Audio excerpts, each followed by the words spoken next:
हाय बच्चों, तो कैसे हैं आप लोग? मैं तो ठीक हूँ, आप कमेंट करके बताइएगा। चलिए, आज आप लोग से एक सवाल करना चाहता हूँ कि जब आपका रूम अंधेरा रहता है तो आप क्या करते हो? अरे लाइट ही जलाते हो ना, कोई दूसरा कुछ तो काम नहीं करते हो। अगर कोई दूसरा कोई काम करता है तो उसे कमेंट करिएगा, थोड़ा हम भी जाने। चलिए, आज आपका टॉपिक है लाइट।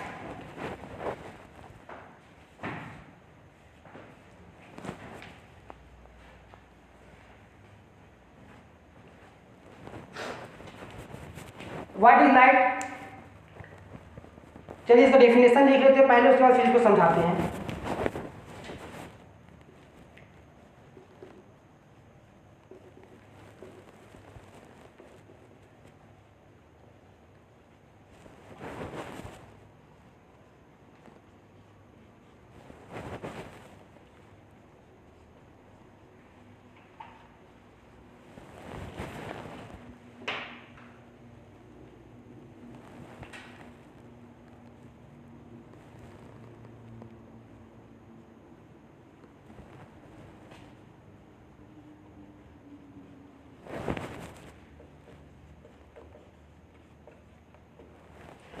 तो आपके पास है डेफिनेशन ऑफ लाइट। लाइट क्या है? Light is a type of energy that allow to see and make object visible. मतलब कि लाइट में क्या करता है, किसी ऑब्जेक्ट को देखने के लिए हमें विजिबल करता है, यानी देख सकते हैं लाइट के थ्रू। लाइट इसके कुछ और भी पॉइंट्स हैं जो हम आपको बताना चाहते हैं। जैसे कि लाइट जो ट्रेवल करती है वो किस अकॉर्डिंग करती है, किस डायरेक्शन में करती है, और इसका लाइट का जो स्पीड होगा वो क्या होगा। तो चलिए देखते हैं कि लाइट जो है वो हमेशा आपका स्ट्रेट लाइन पे ही ट्रेवल करती है, और लाइट का जो स्पीड होता है वह 3 × 10⁸ मीटर पर सेकेंड होता है। चलिए इसको लिख देते हैं।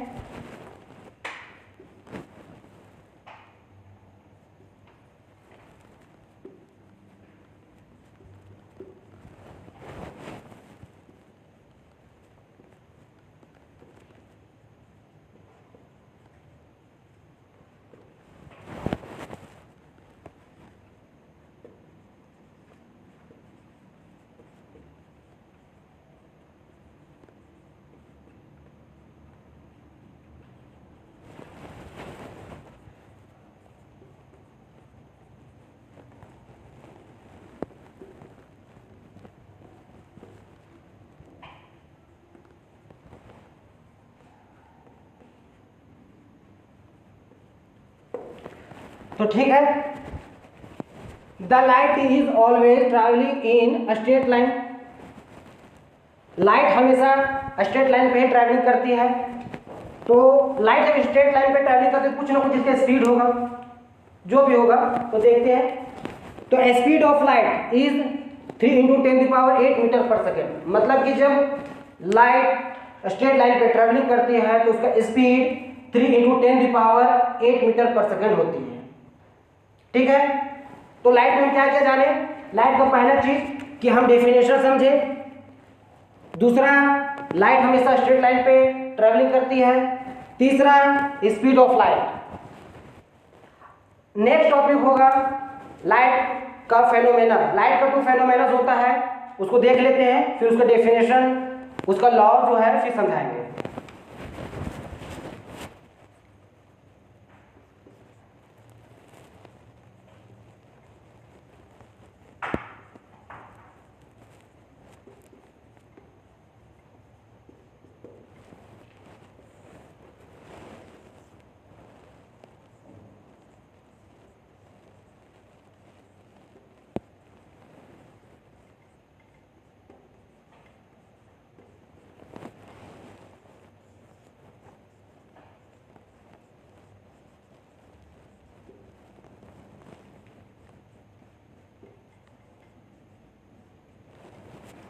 ठीक है, तो फेनोमेना ऑफ लाइट कितना होता है? 2। पहला कौन सा है? Reflection of light. दूसरा रिफ्रैक्शन ऑफ लाइट।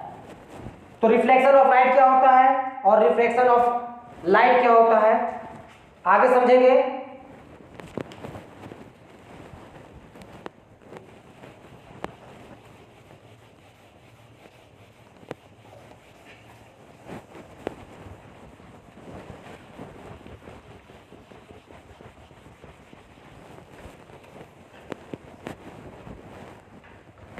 हाँ, तो पहला फेनोमेना क्या था?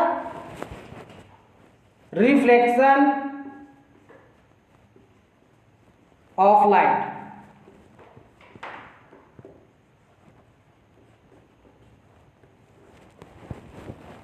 ठीक है, रिफ्लेक्शन पे क्या है कि आप लोग खुद जानते होंगे कि कभी ना कभी बचपन से लेके अभी तक कभी ना कभी ऐसी सिचुएशन आया होगा जिस टाइम आप कभी ना कभी मतलब लेजर यूज किए होंगे।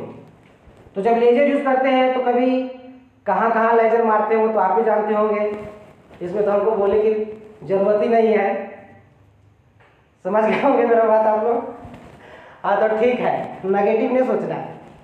चलिए, आप जब लेजर लाइट किसी मिरर पे अगर मारते हैं तो लाइट आपका रिफ्लेक्ट करके वापस आती है या नहीं आती है? आती है ना? ठीक, दूसरी चीज को भी हम लोग डायग्राम पे आपको बता देते हैं और इसका फिर डेफिनेशन समझा देंगे और इसका जो दो लॉ जो है, दो लॉ को इसको हम फिर बता देंगे। ठीक है, चलिए इसका डायग्राम देखते हैं।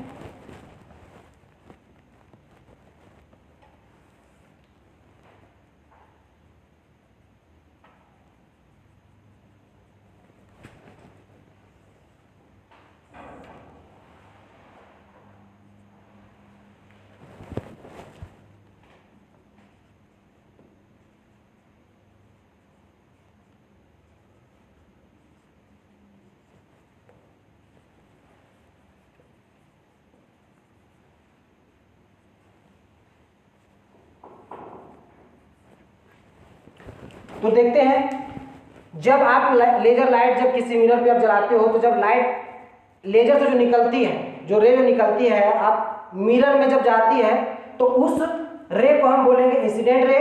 और जब लेजर आपका मिरर से जब बाउंसिंग होने के बाद जब वापस आ जाती है तो उसको हम रिफ्लेक्टेड रे बोलेंगे।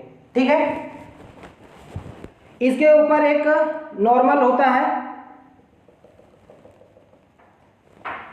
जो इसके यानी कि इंसिडेंट रे और रिफ्लेक्टेड रे के बीच में जो एंगल जो बना होता है, जो भी एंगल बना होता है उस एंगल को क्या करता है, दो बराबर भागों में बांट देता है, जिसमें पहला एंगल का नाम आई और दूसरा एंगल का नाम आर हो जाता है। ठीक है, एंगल आई को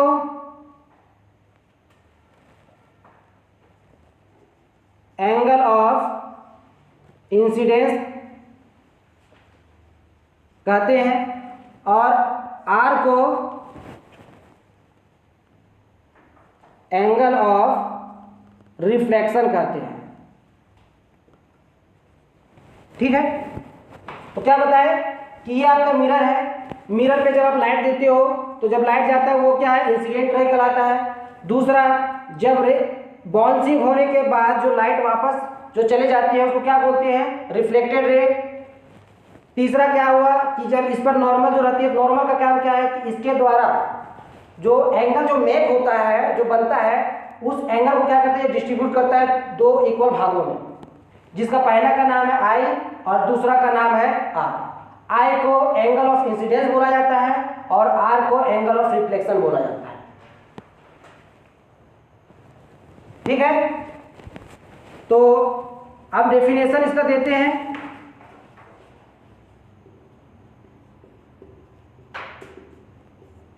रिफ्लेक्शन ऑफ लाइट का डेफिनेशन क्या है?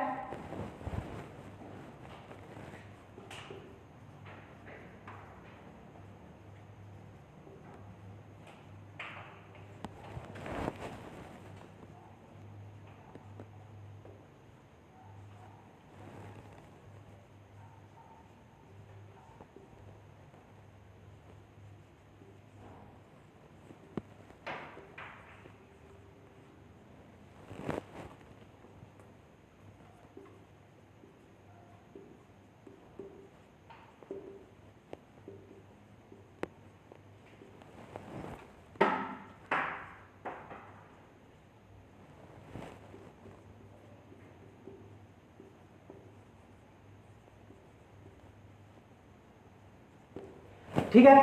तो रिफ्लेक्शन ऑफ लाइट का डेफिनेशन क्या है? The phenomena of bouncing back of ray of light when it is incident on the poly surface. जब कोई रे ऑफ लाइट क्या किसी पॉली सरफेस पर क्या होता है, इंसिडेंट होता है, तो रिफ्लेक्टेड होने के बाद इस जो फेनोमेना जो हुआ, इंसिडेंट और रिफ्लेक्टेड का जो फेनोमेना हुआ, इसी फेनोमेना को रिफ्लेक्शन ऑफ लाइट बोलेंगे। ठीक है। इसका दो लॉ है जिसको भी बता देते हैं।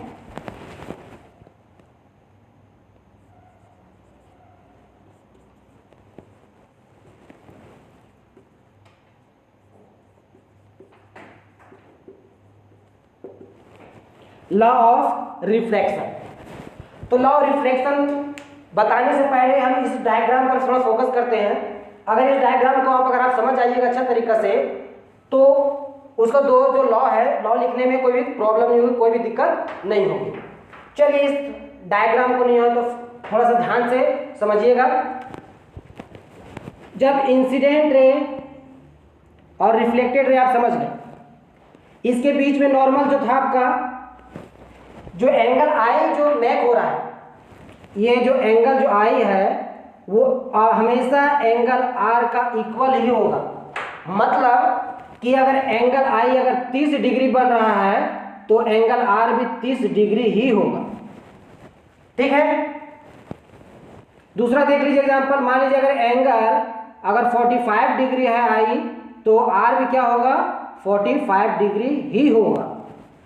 इससे क्या पता चला कि angle of incidence is always equal to angle of reflection. ठीक है।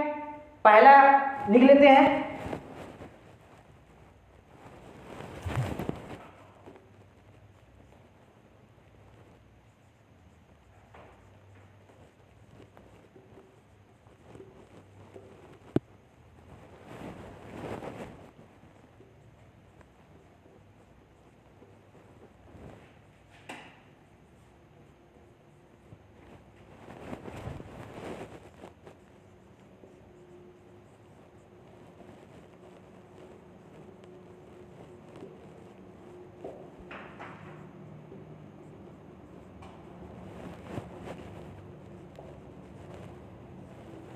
ठीक है। तो क्या है, पहला जो बताए वही चीज है कि angle of incidence is always equal to angle of reflection, that is angle I is equal to angle are.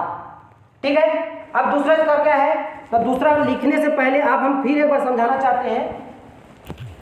Incident ray, reflected ray और नॉर्मल, ये जो तीनों जो है वो क्या है, सरफेस, पॉली सरफेस का एक ही पॉइंट पर क्या है, यह प्रेजेंट है। ठीक है। तो दूसरा लोग क्या होगा, the incident ray, reflected ray and normal all lie at the same point of the surface. ठीक है। चलिए इसको लिख लेते हैं।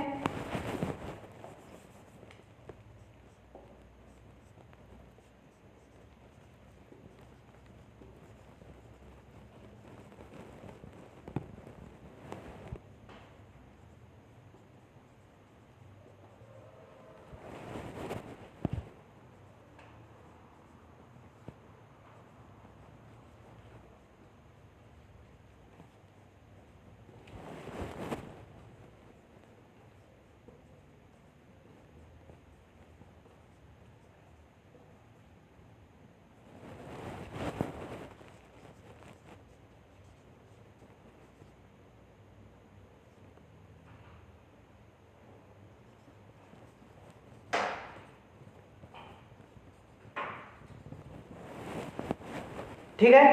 तो दूसरा जो हम बताए वही चीज लिखे, क्या लिखे, the incident ray, reflected ray and normal all lie at the same point on the surface. ठीक है। किन्हीं को कोई प्रॉब्लम, आप भी किन्हीं को अगर प्रॉब्लम कुछ होगा तो कमेंट करके हमें बता दीजिए। ठीक है। तो एक बार हम फिर रिवीजन कर लेते हैं कि आज हम क्या क्या स्टडी किए। तो पहला चीज हम क्या किए, हम लाइट के बारे में पढ़े, लाइट के डेफिनेशन पढ़े। दूसरा चीज लाइट स्ट्रेट लाइन में ट्रेवल करती है। तीसरा क्या पढ़े लाइट के बारे में, लाइट का स्पीड। लाइट का 2 फेनोमेना बताया, जिसमें पहला क्या है, रिफ्लेक्शन ऑफ लाइट। अब रिफ्लेक्शन ऑफ लाइट क्या है कि the phenomena of bouncing, bouncing back, यानी कि जब हम किसी सरफेस, पॉली सरफेस पर अगर लाइट जाती है तो बाउंसिंग बैक वापस होके आती है, ठीक है। रिफ्लेक्शन ऑफ लाइट का हम 2 लॉ पढ़े। पहला लॉ क्या था कि angle of incidence is always equal to angle of reflection, that is I, angle I is equal to angle R. इसका मतलब ये बताए थे कि अगर एंगल आई आपका मान लीजिए अगर 60 डिग्री बन रहा है तो एंगल आर जो होगा वो भी आपका 60 डिग्री होगा, ठीक है। दूसरा, मान लीजिए अगर ये 45 डिग्री होगा तो एंगल आर क्या हो जाएगा, ये भी 45 डिग्री हो जाएगा। और देख लीजिए, मान लीजिए अगर एंगल आई आपका 30 डिग्री होगा तो एंगल आर भी आपका 30 डिग्री ही होगा। तो इससे तो साफ पता चल गया कि एंगल ऑफ इंसिडेंस हमेशा क्या होगा, एंगल ऑफ रिफ्लेक्शन का इक्वल होगा, ठीक है। दूसरा इसका लॉ क्या पढ़े हम कि इंसिडेंट रे, रिफ्लेक्टेड रे और नॉर्मल, ये तीनों क्या है, पॉली सरफेस का एक ही पॉइंट पर तीनों प्रेजेंट है, ठीक है।